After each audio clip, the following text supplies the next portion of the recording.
Hello friends, दोस्तों आशा करता हूं कि आपको पुराना लेक्चर बहुत अच्छे से समझ में आया होगा। अब हम लोग इस लेक्चर में बात करने वाले हैं इंडिया में इकोनॉमिक प्लानिंग की।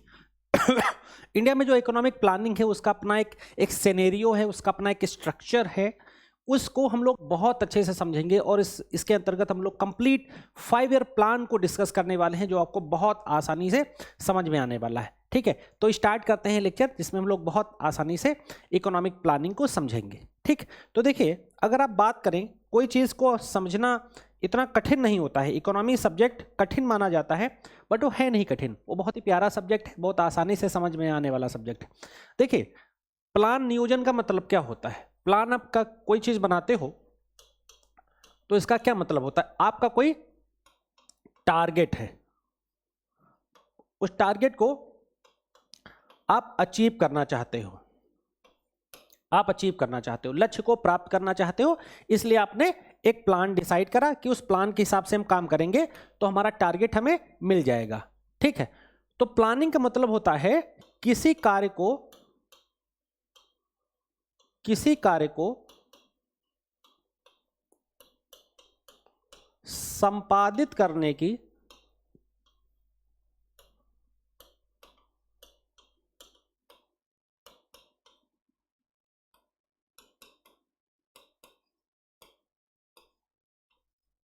वैचारिकी या आइडियोलॉजी,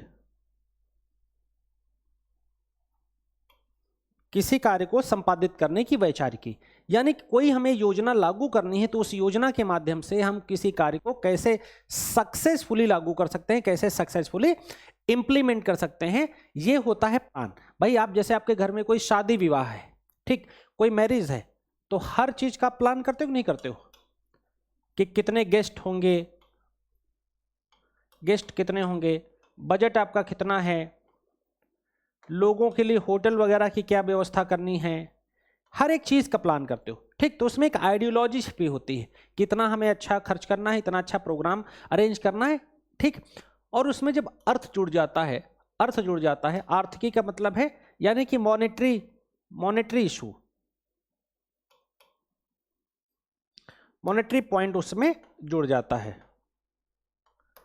ठीक, आर्थिक बिंदु उसमें जुड़ जाता है। ठीक, तो यानी कि किसी ऐसी व्यवस्था को संचालित करना जो धन से संचालित होनी है, तो जाहिर सी बात है उसके लिए बहुत ही संवेदनशीलता चाहिए व्यवस्था को संचालित करने के लिए। अब बात कर लेते हैं भारत में आर्थिक नियोजन के इतिहास की।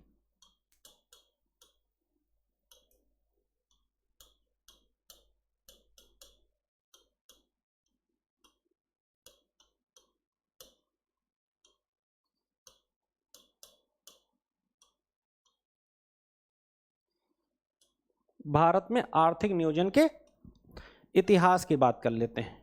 ठीक, ये आर्थिक नियोजन के इतिहास की अगर आप बात करो तो आप क्या बात करते हो? आप इसके कई शेड देखते हो। एक देते हो 1600 ईस्वी से, ठीक, 1600 ईस्वी से 1773 तक का। दूसरा आप देखते हो 1773 से 1853 तक का। तीसरा फेज देखते हो 1853 से 1947 तक का। ये बेसिकली 3 कालखंड है जहां पर भारत में जो इकोनॉमिक प्लानिंग है उसका कैरेक्टर पूरे तरीके से बदल जाता है। ठीक, 3 फेजेस ऑफ इंडियन इकोनॉमी। ठीक, अब इसमें सबसे महत्वपूर्ण बात क्या है, इसमें इंपॉर्टेंट बात क्या है? यहां आती है east India company. East India company एक क्या है? एक प्राइवेट वेंचर है जो क्या काम करने आई है? बिजनेस, यानी कि प्रॉफिट का काम करने आई है। प्रॉफिट मेकिंग इंस्टीट्यूशन है, प्रॉफिट मेकिंग इंस्टीट्यूशन है। और इस इंस्टीट्यूशन का लक्ष्य है यहां से धन कमाना।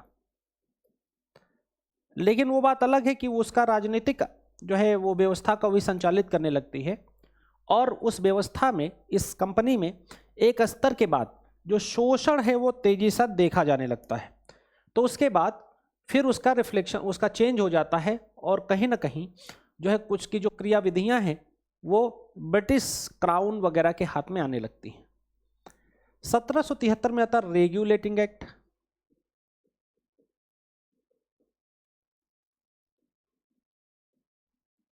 ठीक, रेगुलेटिंग एक्ट आता 1773 में।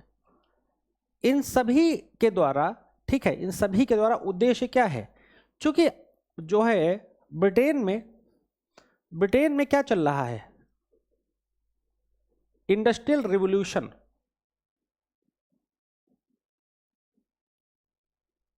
औद्योगिक क्रांति चल रही बेटा,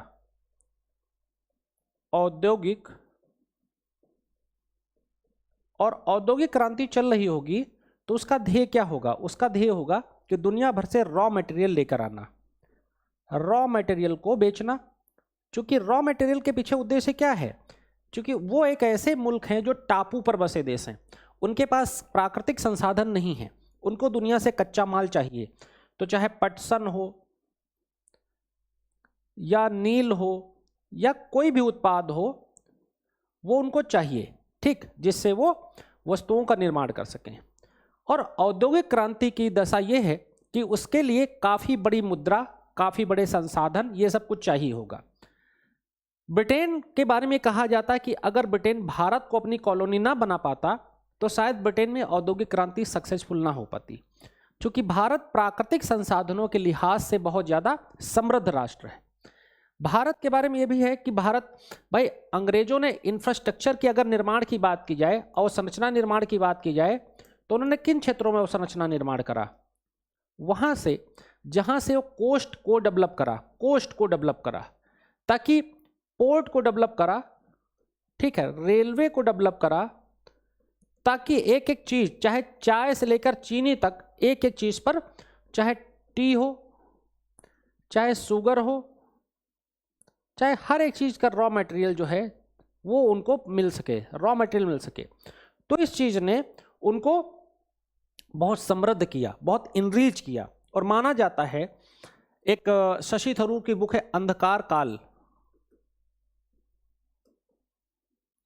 उसमें ये माना जाता है कि उन लोगों ने भारत से लगभग 60% से ज़्यादा, 60 गुना जो है लाभ कमाया,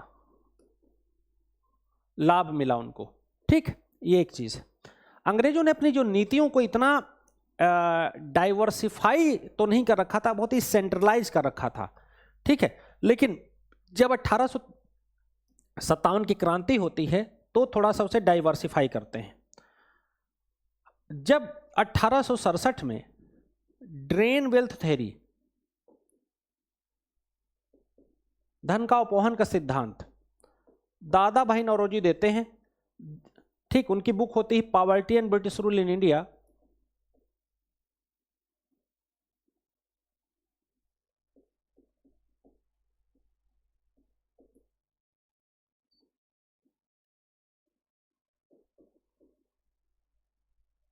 इसमें वो क्या बोलता है कि 18 से 20 रुपए भारतीयों की प्रति वर्ष इनकम है। इसका मतलब क्या होता है बेटा कि ये माना जाता है कि बहुत ज्यादा जो शोषण है वो बहुत ज्यादा है। अंग्रेज जो है इकोनॉमी को क्या करना चाह रहे हैं, सेंट्रलाइज करना चाह रहे हैं, जिसकी लाठी उसी की भैंस, यानी कि केंद्रीकृत करना चाह रहे हैं। किस पर? एग्रीकल्चर प्रोडक्ट पर, क्योंकि इंडिया एग्रीकल्चर में ही आगे था, रॉ मटेरियल पर, ठीक, कच्चे संसाधनों पर, इन सभी पर। तो इसका इम्पैक्ट क्या होता है, जो स्किलफुल वर्क था वो किसमें तब्दील हो जाता, वर्कर तब्दील हो जाता है, वो बेटा तब्दील हो जाता प्योर लेबर में। क्योंकि प्योर लेबर में कैसे तब्दील हो जाता है, क्योंकि वो इंडस्ट्री के साथ कंपीट ही नहीं कर पाता, क्योंकि मशीन में बनी वस्तु ना केवल ज्यादा आकर्षक है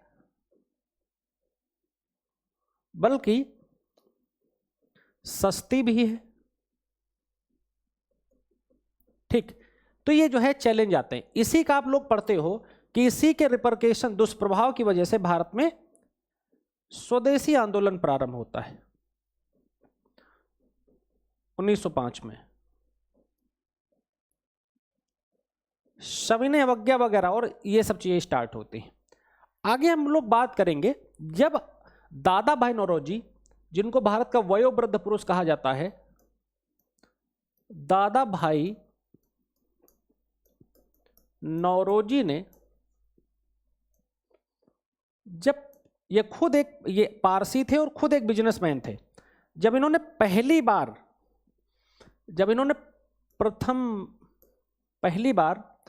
जब ये 1867 में अनुमान लगाया, तो देश में जो है जो उनके शोषण का एक अच्छा खासा जो है कह सकते हो उनकी वास्तविकता लोगों के सामने आई।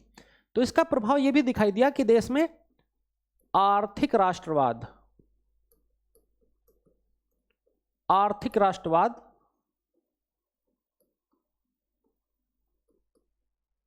का उभार हुआ। आर्थिक राष्ट्रवाद का उभार हुआ है ना। आर्थिक राष्ट्रवाद के उभार का क्या आशय है? आर्थिक राष्ट्रवाद के उभार का मतलब है कि देश में जो आर्थिक चेतना का तेजी से जागरण हुआ, आर्थिक चेतना का तेजी के साथ जागरण हुआ। एक तो ये चीज ठीक, इससे लोगों की जो उनकी शोषण है, शोषण के प्रति संवेदनशीलता बढ़ गई। ये एक पहलू है। दूसरा, दादा भाई नौरोजी न केवल एक इंडस्ट्रियलिस्ट थे बल्कि एक इकोनॉमिस्ट थे। तो उन्होंने अर्थशास्त्री थे, तो उन्होंने एक मांग रखी, एक डिमांड किससे रखी? अंग्रेजों से। मांग किससे रखी? अंग्रेजों से। कहा कि जिस तरीके से हमारे देश में मजदूरी घट रही है, ठीक, लोग पलायन करने के लिए तैयार हैं, जिसको आप लोग गिरमिटिया पढ़ते हो। गिरमिट का मतलब होता है एग्रीमेंट, अभी इसको समझाऊंगा गिरमिटिया प्रथा के बारे में। ठीक, मजदूरी घट रही है, ठीक, श्रम जो है, जो स्किल वर्ग है वो मजदूर बनता जा रहा है। एसएमई से जो है, जो लघु एवं कुटीर उद्योग है, लघु, सूक्ष्म व कुटीर उद्योग है, एमएसएमई सेक्टर है, वो पूरा बर्बाद हो गया है क्योंकि वो कंपटीशन नहीं कर पा रहा है। ठीक, लोगों को जॉब नहीं मिल रही है, लोग जॉबलेस हो रहे हैं। ठीक, जो रेवेन्यू है वो देश का घटता जा रहा है। तो भैया आप लोग एक काम करिए, इतने रीजन बताए, फिर कहा आप लोग एक काम करिए, आप हमारे देश में इंडस्ट्री लगाइए। इंडस्ट्री कहां लगाइए? इंडिया में लगाइए। इसका फायदा उन्होंने बताया, इसका इंपैक्ट क्या होगा कि हमारे लोगों को काम मिलेगा, जॉब के अवसर आएंगे, जो इकोनॉमी है वो स्ट्रांग होगी। ठीक है, जो रॉ मटेरियल है वो हमारा बाहर नहीं जाएगा। ये सारी चीजें उन्होंने करी। ठीक, ये सारी चीजें उन्होंने करी। हालांकि उतना अंग्रेजों ने नहीं करा, उन्होंने इस बात को उस स्तर तक नहीं माना जिस स्तर तक उसे माना जाना चाहिए था। अब मैंने आपसे कहा था मैं आपको गिरमिटिया प्रथा बताऊंगा। गिरमिट मतलब होता है ये बस बेसिकली मजदूरों के साथ हुआ एक एग्रीमेंट होता था बेटा, एग्रीमेंट, समझौता होता था, जिसको वो एग्रीमेंट नहीं कह पाते थे, उसको गिरमिट बोलते थे। बस इतनी बात है। और ये चूंकि भारत, ये जो मजदूर हैं इनको अंग्रेज कई अलग अलग देशों में ले जाते थे, क्योंकि उनका लगभग 54 देशों में वो उन्होंने अपना उपनिवेश स्थापित कर रखा था, यानी 54 देशों को गुलाम बना रखा था। ठीक, तो हर जगह ले जाने का काम भी करते थे। तो इससे एक पिक्चर आपको क्लियर हुई होगी। अब आगे बात करते हैं, लगभग 1905 के बाद की बात करते हैं। 1905 के बाद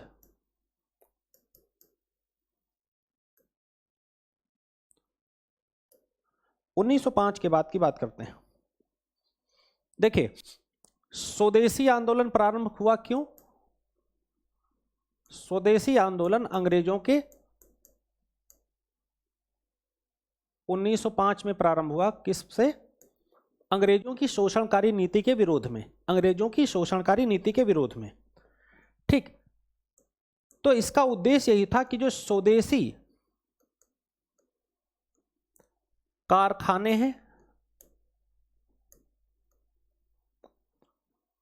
खान पान है, शिक्षा व्यवस्था है, संस्कृति है, इन सभी का को स्ट्रांग करना, इसका प्रचार करना, ठीक। इसीलिए कपड़े के कारखाने, माचिस के कारखाने, कागज के कारखाने, इन सभी का निर्माण तेजी से किया जाने लग गया। लेकिन सबसे बड़ी बात थी कॉम्पिटिटिव बने रहने की। तो कॉम्पिटिटिवनेस एक अपने आप में एक चुनौती थी, ठीक है। ये चीज चलती रही। आगे बात करते हैं, जो भारत में अर्थशास्त्री रहे, मान लो भारत में आजादी के दौरान जो प्रभाव था, आजादी के दौरान प्रभाव था, वो तो दिखता है समाजवादी प्रकृति का। वो प्रभाव कैसा दिखेगा? जाहिर सी बात है कि वो हम रशिया से, फ्रांस से प्रभावित हैं, तो उसका रिफ्लेक्शन कैसा दिखेगा? समाजवादी प्रकृति का दिखेगा। और ब्रिटेन कैसा है?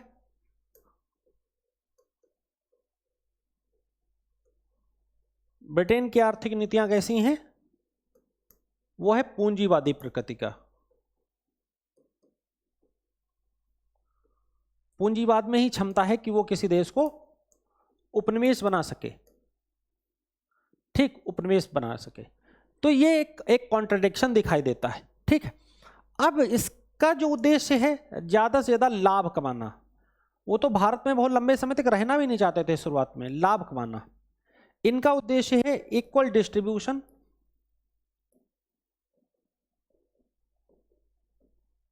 सभी के लिए समान वितरण सुनिश्चित करना।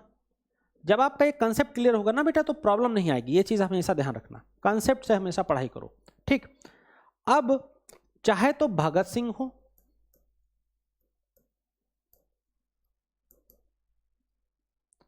चाहे एम.एन. रॉय हो, चाहे सुभाष चंद्र बोस हो,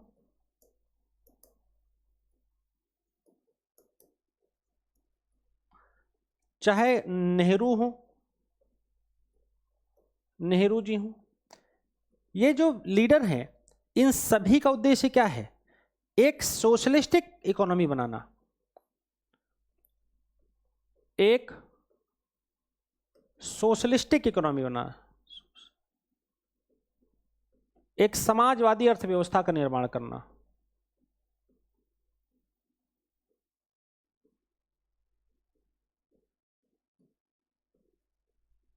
एक समाजवादी अर्थव्यवस्था का निर्माण करना। दूसरी तरफ आपको क्या देखने को मिलेगा?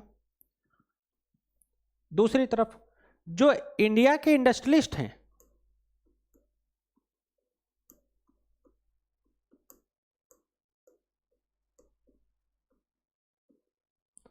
वो पहले कहीं ना कहीं बंद अर्थव्यवस्था के समर्थक हैं, क्योंकि उनकी बाजार पर क्या है? उनकी बाजार पर प्राधान्य स्थापित है, हेजेमनी स्थापित है कि उन्हीं का ब्रांड है, आपको लेना है लीजिए, नहीं लेना है नहीं लीजिए। लेकिन जब हमारा देश जब हम एक आज़ादी के दौर से गुजर रहे थे, 1947 की बात है, कई सारे प्लान आते हैं जो हम लोग आगे डिस्कस करेंगे। उस दौरान द्वितीय विश्व युद्ध के बाद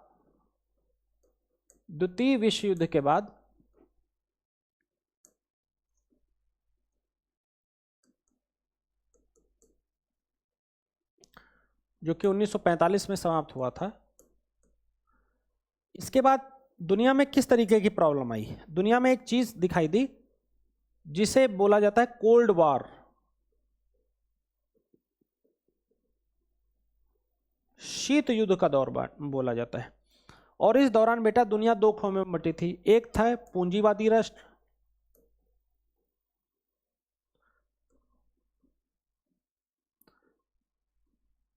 जिसमें बेसिकली मित्र राष्ट्र ज्यादा शामिल है, और दूसरा है समाजवादी राष्ट्र,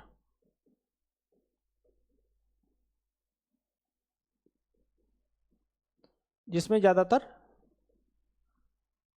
धुरी के राष्ट्र शामिल हैं। ठीक, ये बेसिकली पूंजीवादी राष्ट्र। अब हमने क्या सोचा कि हम किसी खेमे में नहीं जाएंगे, हम क्या करेंगे, नॉन अलाइनमेंट करेंगे।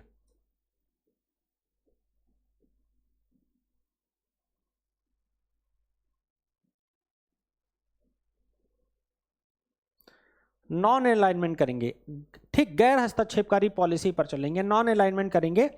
और हमारा उद्देश्य क्या होगा? हमारा उद्देश्य होगा कि हम एक समाजवादी देश बनाएंगे, लेकिन हम जो पूंजीवादी समाजवाद और समाजवादी समाजवाद में नहीं जाएंगे, बल्कि हम लोकतांत्रिक समाजवाद को फॉलो करेंगे।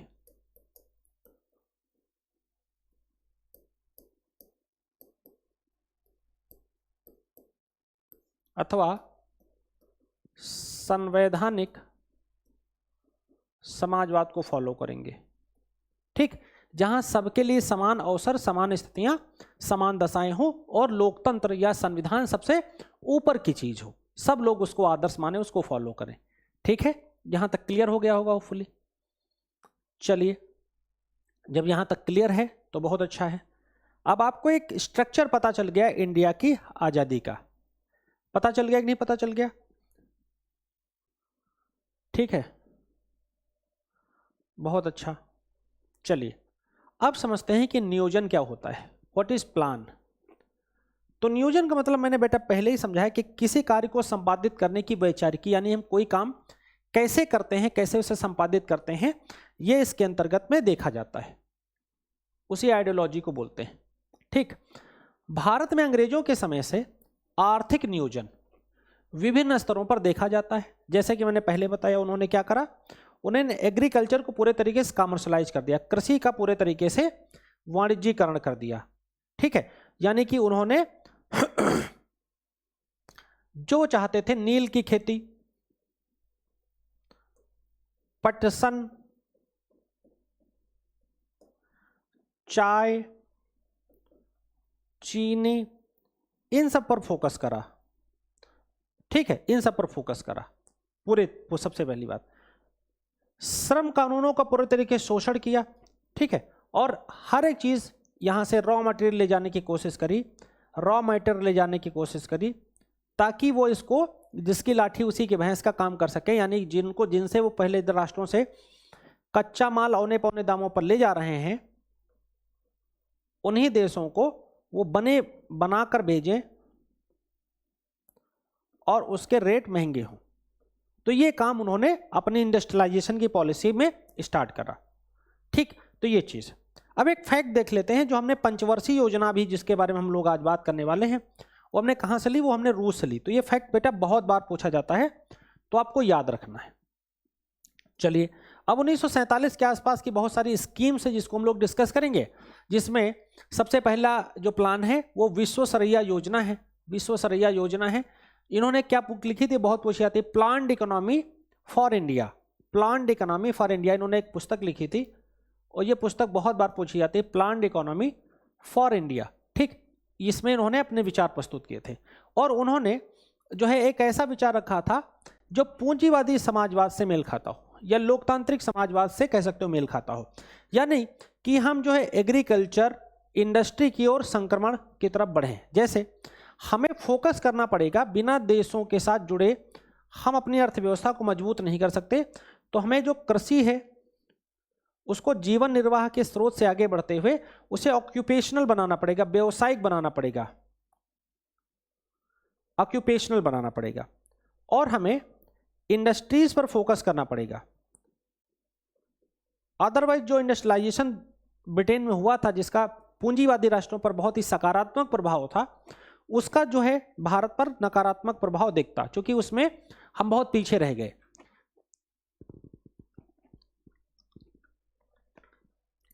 जब विनिर्माण सेगमेंट पढ़ाएंगे तो उसमें उसकी डिटेल से व्याख्या करेंगे, ठीक है। फिर आता है फिक की जो है फेडरेशन का प्रस्ताव, federation and chambers of commerce इसे बोलते हैं। ये 1934 में बनाया गया था, 1934 में बनाया गया था, ठीक। इसका उद्देश्य, इसका विजन बहुत ही क्लियर था, ठीक। निजीकरण के लिए भारत के दरवाजे खोलना, इसका एकमात्र उद्देश्य था कि अगर हम प्राइवेट इकोनॉमी की तरफ बढ़ते हैं, प्राइवेट इकोनॉमी का मतलब बेटा होता है निजी अर्थव्यवस्था का मतलब होता है नॉन जो है कह सकते हो पार्टिजनशिप, ना गैर हस्तक्षेपकारी, यानी कि जो नॉ जिसे लेजेस फेयर बोलते हो, गैर हस्तक्षेपकारी, यानी कि जो सरकार है वो व्यवसाय के तौर तरीकों में हस्तक्षेप नहीं करेगी। लेजेस फेयर बोलते हैं बेटा, यानी इसे सरल भाषा में कहा जाए लेस अफेयर, यानी कि कम हस्तक्षेप करिए, हस्तक्षेप अपना समाप्त कर दीजिए। हम जैसे उत्पादन करते हैं, हर एक चीज तैयार करते हैं, उसको हमें करने दीजिए, ठीक। ये प्राइवेट इकोनॉमी की सबसे खास कैरेक्टरिस्टिक्स होती है, ठीक है।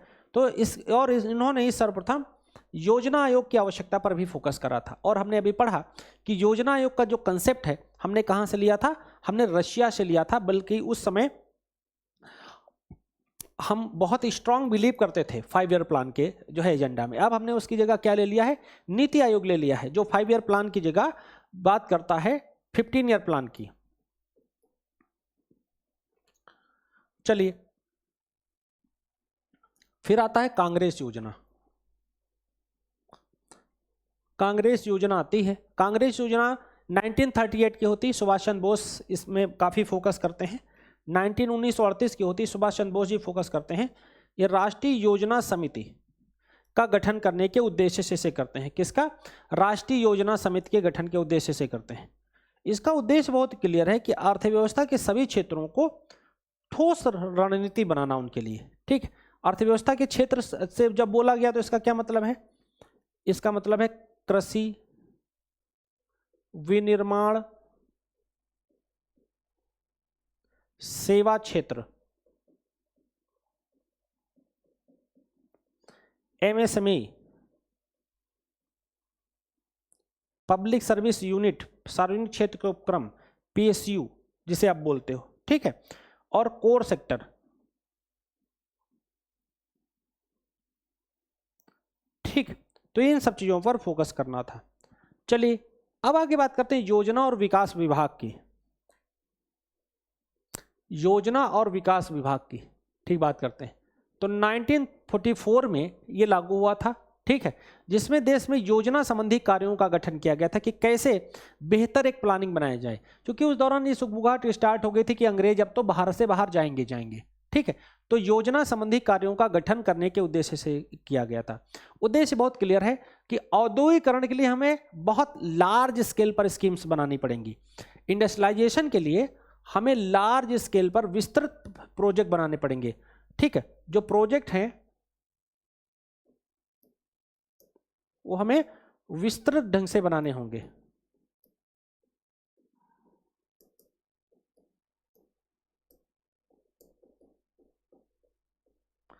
ठीक।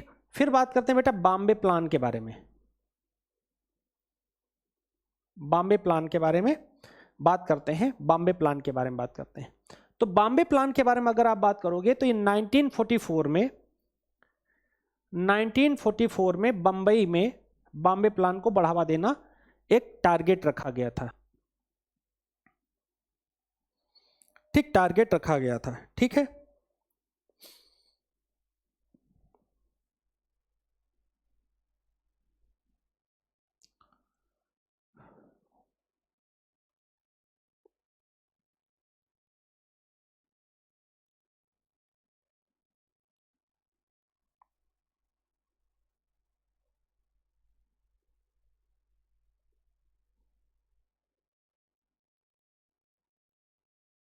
चलिए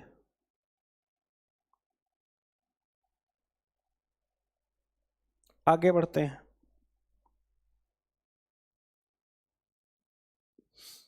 जो बॉम्बे प्लान है उसमें किस इंडस्ट्रियलाइजेशन पर फोकस किया गया था। किस पर फोकस किया गया था? पूरे तरीके से इंडस्ट्रियलाइजेशन पर। उद्देश्य बहुत ही क्लियर है कि जो नेशनल इनकम है इसको क्या करना है, जो राष्ट्रीय आय है उसको हमें बढ़ाना है। ठीक, राष्ट्रीय आय को बढ़ाना है और क्या काम करना है? राष्ट्रीय आय को बढ़ाना और उसमें 3 गुने से अधिक की प्रगति लाना, 3 टाइम उसे ग्रोथ के लेवल पर ले जाने का टारगेट उसमें रखा गया था। ठीक है, और निजी आय को यानी कि जो प्रति व्यक्ति आय है एक तरीके से उसको हमें लार्ज करना, उसे कितना करना? उसे 2 गुना करना, क्योंकि यही सबसे बड़ी चुनौती थी, यही से बड़ी सबसे चुनौती थी कि कैसे उसे और बेहतर किया जाए, कैसे उसे दुगना तिगना या उसे और बड़े स्तर पर ले जाया जाए। चलिए अब गांधीवादी योजना की बात आ जाती है।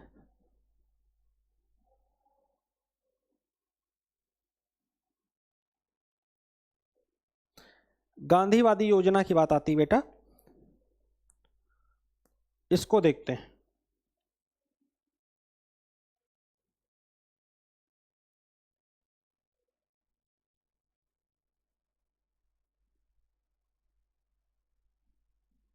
चलिए गांधीवादी योजना की बात कर लेते हैं कि गांधी जी क्या बोलते हैं इसे। बेसिकली श्रीमन नारायण एक थे, वो बहुत ज़्यादा गांधी जी से प्रभावित थे, वो बहुत ज़्यादा गांधी जी से प्रभावित थे, उससे रिलेटेड बात इसमें हम करते हैं।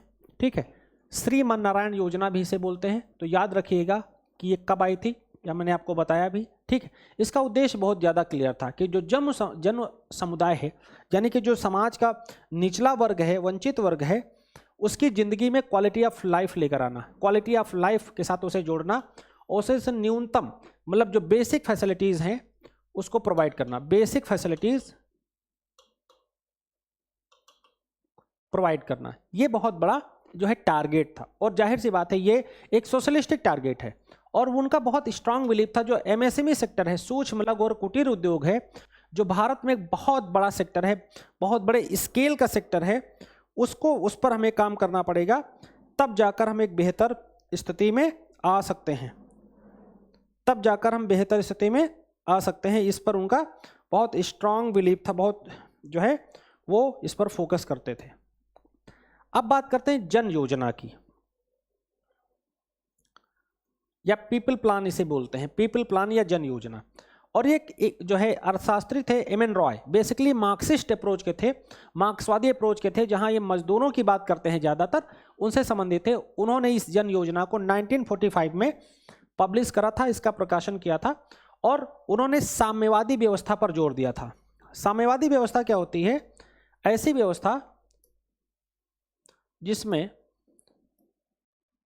जो संसाधन है, चाहे भौतिक हो चाहे प्राकृतिक हो, फिजिकल हो और चाहे नेचुरल हो, उस पर सबका समान अधिकार हो, सबका समान अधिकार हो, कोई यानी अमीर और गरीब ना रहे। ये एक मार्क्सवादी थ्योरी है, उस पर उनका पूरा बिलीव था, उस तरीके की सोच वो रखते थे। ठीक, उनका पूरा उद्देश्य था कि जनता की जो मूलभूत आवश्यकताएं हैं, फंडामेंटल नीड्स हैं, उनको एक नॉर्मल जिंदगी देने के लिए, इसके लिए वो जो है 10 वर्ष के टारगेट में वो सब कुछ फुलफिल कर लेना चाहते थे। ठीक, फिर बात करते हैं सर्वोदय योजना की। सर्वोदय योजना के बारे में आपको पता ही है कि जयप्रकाश नारायण ने इस योजना का प्रतिपादन किया था। ठीक, बहुत इजीली क्लियर है। और उन्होंने अहिंसात्मक ढंग से शोषण विहीन समाज को लाने की बात करी थी। अब मार्क्स क्या कहता है, क्योंकि वो अहिंसात्मक की इसलिए बात बोलते हैं क्योंकि मार्क्स बोलता है बेटा कि जो है अगर आवश्यकता पड़े तो मजदूर एक हो जाएं और पूंजीपति वर्ग का चाहे तो शांति से मानता है तो माने, नहीं तो उसको रक्तयुक्त क्रांति भी करनी पड़े, अगर उनको ब्लड शेड भी करना पड़े तब भी करें, लेकिन अपने हक को प्राप्त करें। मार्क्स इतनी जो है गहराई तक चला जाता है, जबकि ये कहते हैं कि नहीं, अहिंसात्मक तरीका होना चाहिए। ठीक, अहिंसात्मक तरीके से हम क्या कर सकते हैं, भी आर्थिक विषमता को समाप्त कर सकते हैं। और इन्होंने कहा कि एग्रीकल्चर है उसको जो है थोड़ा सा प्राइवेटाइज किया जाए, थोड़ा सा एग्रीकल्चर जो है उसके साथ क्या करा जाए, उसको ज़्यादा कॉमर्शलाइज किया जाए, बेसिकली प्राइवेटाइज नहीं बेटा, कॉमर्शलाइज किया जाए। ठीक है, फिर बात करते हैं कोलंबो प्लान की। कोलंबो प्लान की, तो ये जन युद्ध की जो समस्याएं थी उस दौरान, उनसे जो समाधान मिले उसके लिए उन्होंने स्टार्ट करा था।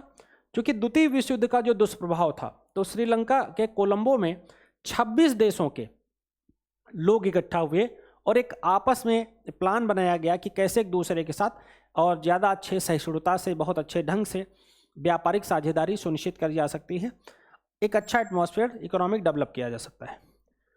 तो इसका उद्देश्य एक था कि कलेक्टिव एंड जो भी पॉसिबिलिटीज़ हैं उनके बेसिस पर इकोनॉमिक डेवलपमेंट किया जाए। ठीक, क्लियर है।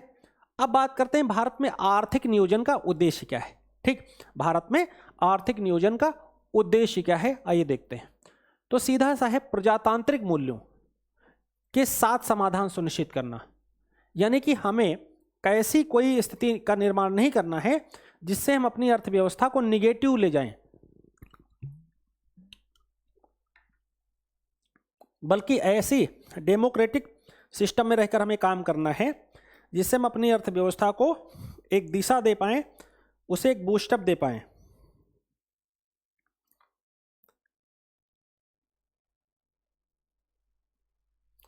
ठीक है, तो इस चीज पर उनका पूरा जो है ध्यान, इस चीज पर उनका पूरा ध्यान था।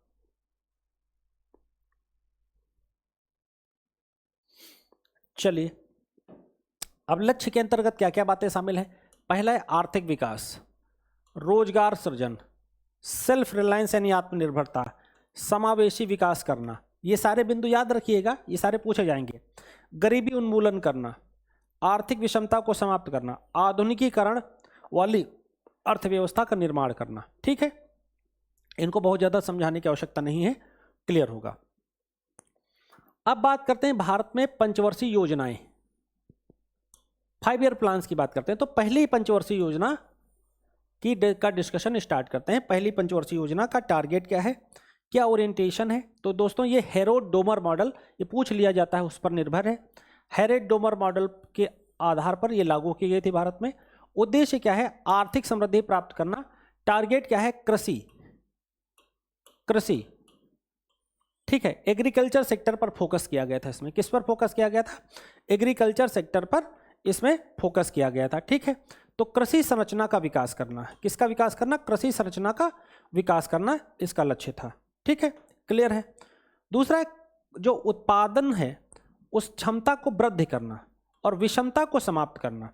विषमता का मतलब है जो अमीरी और गरीबी के बीच में भेदभाव है उसको समाप्त करना। ये योजना बेटा सक्सेसफुल रही थी, क्योंकि लगभग 2.5% का लक्ष्य रखा गया था और 3.5% की सफलता इसमें मिली थी। इसी योजना में 1952 में, हाँ सबसे पहले तो मैं पंचवर्षीय योजनाओं को आसानी से आपको समझा देता हूं। 1951 से 1956 तक पहली योजना है। दूसरी 1956 से 1961 तक। तीसरी योजना 1961 से 1966 तक। फिर चौथी योजना में 3 वर्ष का गैप है, अंतराल है, 3 वर्ष का अंतराल है। तो चौथी योजना आएगी 1969 से 1974 तक। फिर 5वीं योजना है 1974 से 1979 तक। ठीक, 1979 तक। ठीक, फिर 1 वर्ष का गैप है। फिर छठी योजना है 1980 से 1985 तक। 7वीं योजना है 1985 से 1990 तक। फिर 2 वर्ष का गैप है।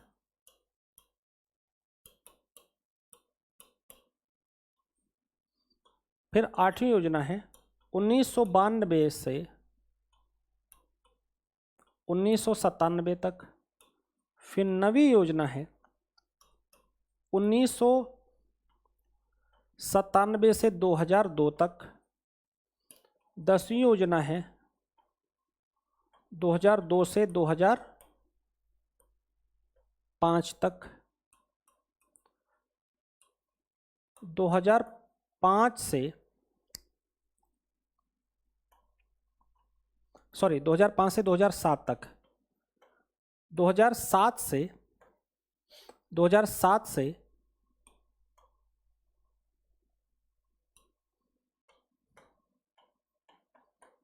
2012 तक। और फिर 12वीं योजना है 2012 से 2017 तक। ये योजनाओं का एक पूरा आपको पता चल गया, ठीक है। अब इन योजनाओं का पता चल गया कि 3 साल का गैप है जहां वार्षिक योजना है, 2 साल का गैप यहां पर है, ठीक, जहां योजनाएं, जहां राजीव गांधी की मृत्यु है, बाबरी मस्जिद है, ठीक, ये सब आर्थिक उदारीकरण है, ये सब यहां पर आता है, ठीक। आर्थिक उदारीकरण, एलपीजी जिसे आप बोलते हो लाया गया, बाबरी मस्जिद की घटना हुई,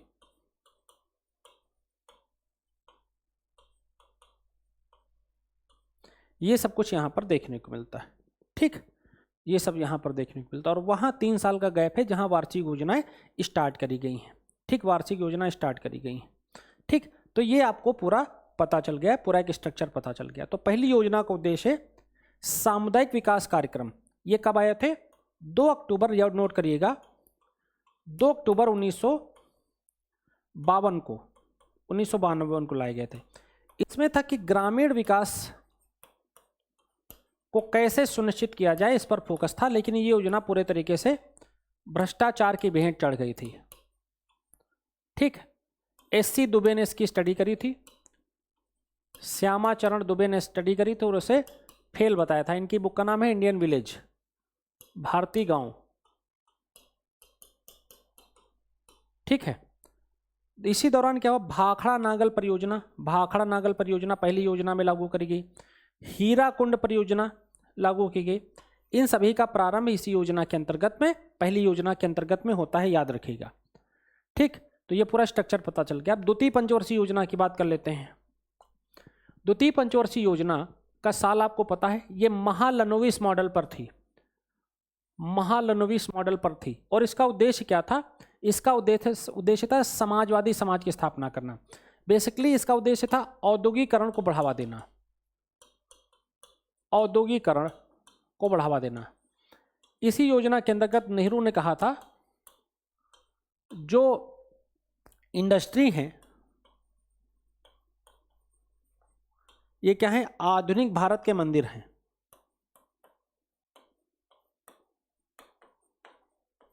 आधुनिक भारत के मंदिर है, ठीक। इसमें क्या फोकस किया गया? राष्ट्रीय आय में बढ़ोतरी फोकस की गई, ठीक। आय और संपत्ति की असमानता को कम करने पर फोकस किया गया, ठीक। सफलता क्या इन किन चीजों में मिली, ठीक। राउरकेला, भिलाई, दुर्गापुर में इस्पात संयंत्र लगाए गए, ठीक। और चितरंजन लोकोमोटिव वर्क्स की स्थापना की गई। तो ये द्वितीय पंचवर्षीय योजना में की गई। पूछ लेगा कि किस योजना के अंतर्गत किया गया, तो आपको क्लियर हो गया। अब तीसरी पंचवर्षीय योजना का उद्देश्य बेटा था आधारभूत उद्योगों का विकास करना और अवसर की समृद्धता को बढ़ावा देना। ये सब भी कभी कभी टैगलाइन में पूछ लेता है, ठीक। और अर्थव्यवस्था का में आत्मनिर्भरता यानी सेल्फ रिलायंस पर फोकस करना था। अब यहां पर क्या क्या दिक्कतें हैं देखिए, 1962 में चीन युद्ध भारत से हुआ, फिर 65 में पाकिस्तान के साथ युद्ध हुआ। तो ये जो है सारी ये प्रॉब्लम्स भी रही जिन्होंने हमारी अर्थव्यवस्था को कमजोर करा, जिसकी वजह से ये स्कीम सफल नहीं रही।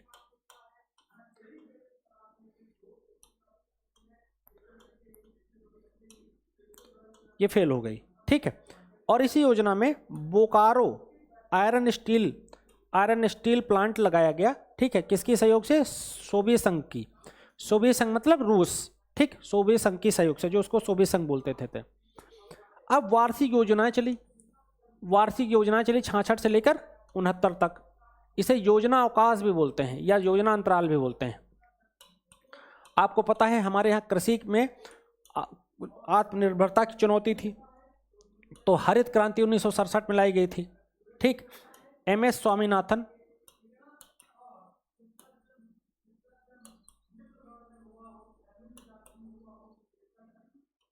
ठीक है, एमएस स्वामीनाथन के प्रयासों से। चलिए चौथी योजना की बात करते हैं। चौथी योजना की बात करते हैं तो जो चौथी पंचवर्षीय योजना है ये DR गाडगिल फार्मूले पर बेस्ड है और इसमें आर्थिक विकास के साथ आर्थिक निर्भरता को प्राप्त करना था। आर्थिक विकास के साथ क्या, आर्थिक निर्भरता यानी इकोनॉमिक डिपेंडेंसी पर फोकस करना था। इसका लक्ष्य क्या था, रोजगार के अधिक अवसर उपलब्ध कराना, सार्वजनिक क्षेत्र का विकास करना, यानी कि पब्लिक सेक्टर का, यानी सरकारी उपक्रमों का, जो सरकारी उपक्रम होते हैं उसे बोलते हैं सार्वजनिक क्षेत्र। ठीक, उसमें जो इंडस्ट्री जाती है, समाज में आर्थिक जो समानता और न्याय की स्थापना करना। और इसी दौरान क्या होता है, 14 बैंकों का राष्ट्रीयकरण होता है। ठीक, 14 बैंकों का 1969 में 14 बैंकों का नेशनलाइजेशन होता है और रोजगार गारंटी स्कीम स्टार्ट होती है और 1974 में भूमिगत नाभिकीय परीक्षण होता है। भूमिगत नाभिकीय परीक्षण भी इसी दौरान किया जाता है, जिसका दुष्प्रभाव क्या होता है कि भारत पर अमेरिका जैसे जो पूंजीवादी देश हैं वो बहुत सारे प्रतिबंध लगा देते हैं। क्या करते हैं, बहुत सारे प्रतिबंध लगा देते हैं। क्लियर है। चलिए बात करते हैं पांचवी पंचवर्षीय योजना की। बहुत इंपॉर्टेंट स्कीम है पांचवी पंचवर्षीय योजना। ठीक, तो इसका जो राष्ट्रीय लक्ष्य को प्राप्त करना इसका फोकस था कि एक गोल ओरिएंटेशन था ताकि योजनाएं असफलता से बचा जा सके, जो कि बहुत ज़्यादा असफलता मिलने लग गई थी।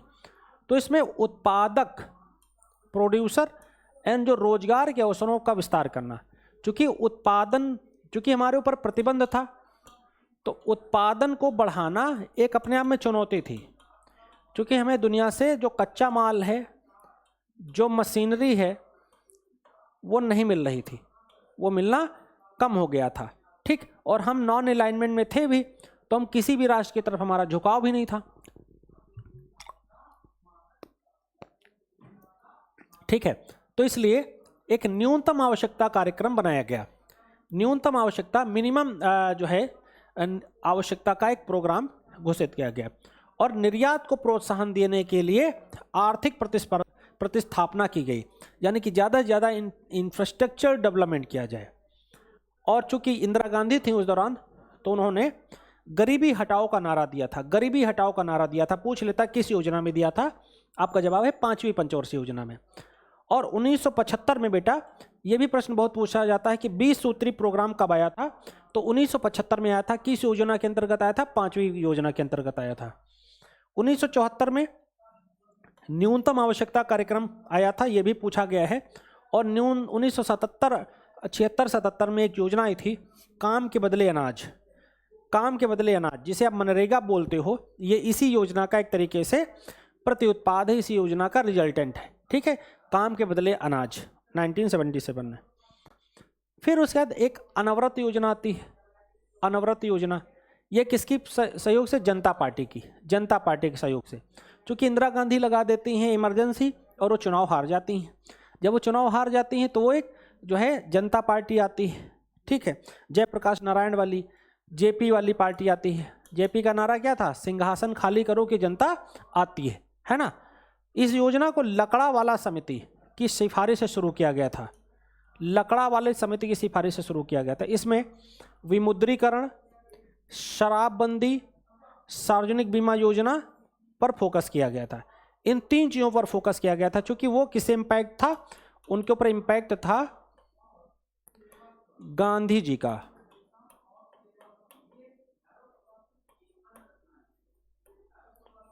उन पर गांधी जी का प्रभाव था। अब बात करते हैं छठी पंचवर्षीय योजना की। छठी पंचवर्षीय योजना की बात करते हैं। छठी पंचवर्षीय योजना, इसमें आगत और निर्गत मॉडल को अपनाया गया था। याद रखिएगा, पूछा जा चुका है। आगत और निर्गत यानी इंपोर्ट एंड एक्सपोर्ट मॉडल पर यह बेस्ड थी। उद्देश्य है गरीबी उन्मूलन और रोजगार में वृद्धि करना, ठीक। पॉवर्टी इरेडिकेशन एंड जो है जॉब ग्रोथ पर फोकस करना, ठीक। लक्ष्य था कि 5% उसको ले जाना, ठीक है, जिसे प्राप्त भी किया गया था। और संसाधनों में वृद्धि करना, कार्यकुशलता यानी स्किल लेबर, जो मैं लगातार भी बोलता रहता हूं, जिस पर मेरा पीएचडी भी है, स्किलफुल लेबर पर फोकस था। आर्थिक और प्रौद्योगिकी निर्भरता, इकोनॉमिक एंड टेक्नोलॉजिकल डिपेंडेंसी, इस पर फोकस था। और क्या फोकस था? मॉडर्नाइजेशन को, यानी जो इंडस्ट्रीज हैं उसको जितना जल्दी हम अपडेट कर लें,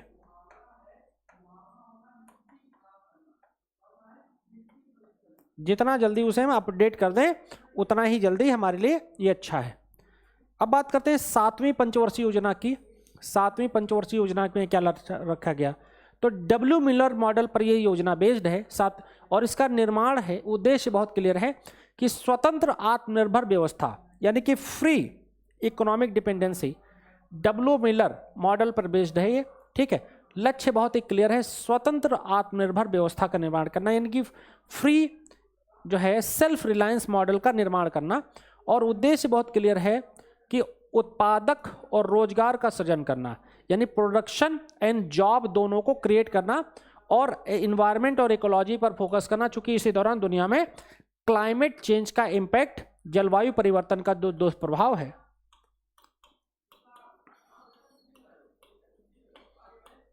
जलवायु परिवर्तन का प्रभाव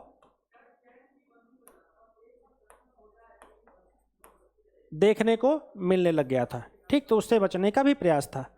उद्देश्य क्या था? उद्देश्य बहुत ही क्लियर था कि जो खनन कार्य है, माइनिंग कार्य और उत्पादकता का विकास करना, ये जो है जैसे कोयले वगैरह का उत्पादन, इन सभी पर फोकस करना। अब इस दौरान आप सभी को पता है कि हमारा देश लगभग 1990 में डिफाल्टर हो गया था। हमारे देश में 15 दिन का जो है फॉरेक्स बचा था, 15 दिन का फॉरेक्स बचा था, विदेशी मुद्रा भंडार बचा था।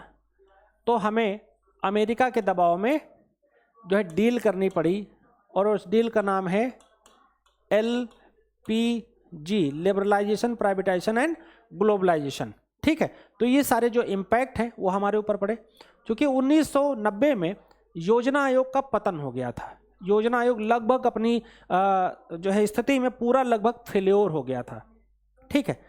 और जो चंद्रशेखर योजना भी, सरकार की योजना भी लगभग फेल हो गई थी, जो बड़ी सोशलिस्टिक मॉडल पर थी। तो उस दौरान जो फाइनेंस मिनिस्टर थे, ठीक, और कुछ स्थितियां भी थी, राजीव गांधी की मृत्यु हुई और प्रॉब्लम क्या आई, उसी दौरान बाबरी मस्जिद कांड हुआ, उसी दौरान जो है इकोनॉमिक जो अनसर्टेनिटी इतनी ज़्यादा थी। तो इन सब का दुष्प्रभाव हमारे ऊपर देखने को मिला, ठीक है। तो कांग्रेस सरकार भी वापसी में आई, उनको प्रणब मुखर्जी को इसका उपाध्यक्ष बनाया गया, ठीक। उन्होंने इस पे जो है मिलकर, इसलिए उसे राव मनमोहन मॉडल बोलते हैं, उस पर काफ़ी काम करना प्रारंभ कर दिया,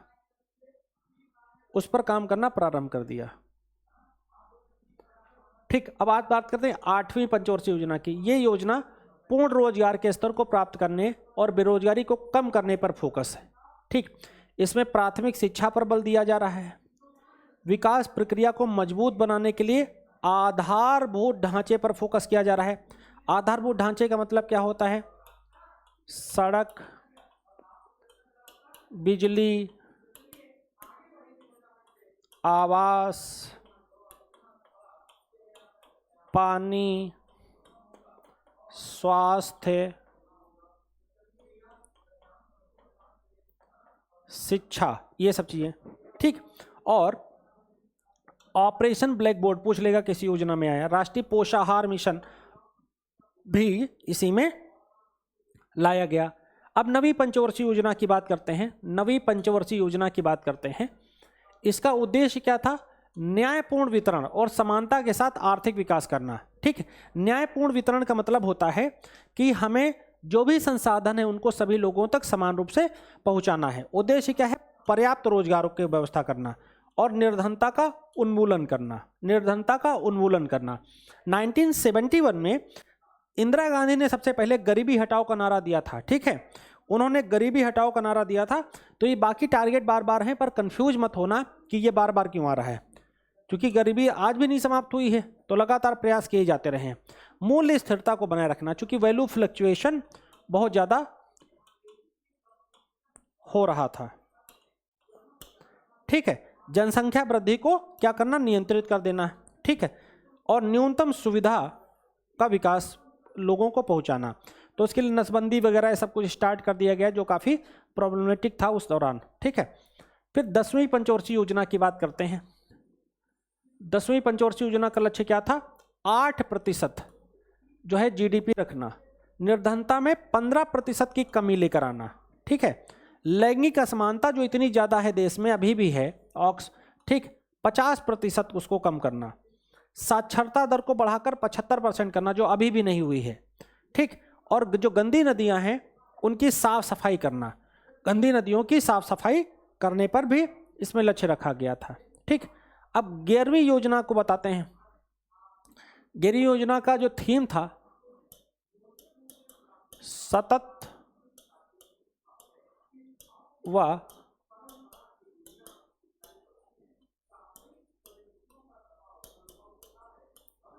समावेशी विकास, सतत और समावेशी विकास, ठीक, थीम इसकी थी।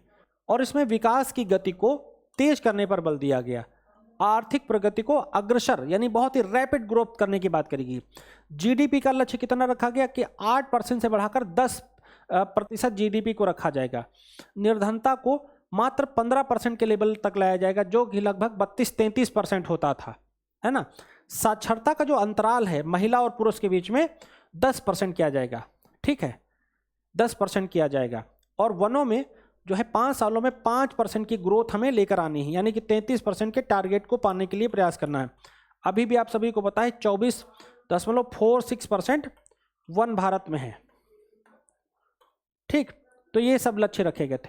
अब 12वीं पंचवर्षीय योजना की बात कर लेते हैं कि 12वीं पंचवर्षीय योजना, इसमें क्या लक्ष्य था, इसका थीम क्या थी, लिखा है देखो, तीव्र, धारणीय, अधिक सतत और समावेशी विकास। पूछा जा चुका है, इसमें बहुत सारे लक्ष्य रखे गए थे, लगभग 25 लक्ष्य इसके अंतर्गत थे। और यह आपकी अंतिम पंचवर्षीय योजना है। जैसे 8% जीडीपी ग्रोथ, जिसमें 4% एग्रीकल्चर में ग्रोथ, 10% विनिर्माण क्षेत्र की ग्रोथ का लक्ष्य रखा गया था, ठीक है। शिशु मृत्यु दर को 25 प्रति हजार पर लाना, जो अभी भी 28 प्रति हजार है, ठीक है। शिक्षा में स्किल डेवलपमेंट पर फोकस करना, ठीक है, जो अभी भी 5.6% है बेटा। गरीबी में 10% की कमी लाना, जो अभी भी बहुत ज़्यादा है। टेली डेंसिटी को 70% बढ़ाना है, लोग टेली कम्युनिकेशन से जुड़ सकें, 70% डेंसिटी बढ़ाना। और ग्रीन हाउस उत्सर्जन में 25% की कमी लेकर आना, ये लक्ष्य इसका रखा गया था, ठीक है। तो 12वीं पंचवर्षीय योजना कब समाप्त होती है, 2012 से 2017 में ये समाप्त होती है। इसके बाद क्या आता है, अब इसके बाद जो नीति आयोग के अनुसार, नीति आयोग के अनुसार अब जो योजनाएं लागू हैं वो उनका टारगेट है 15 वर्षीय टारगेट है,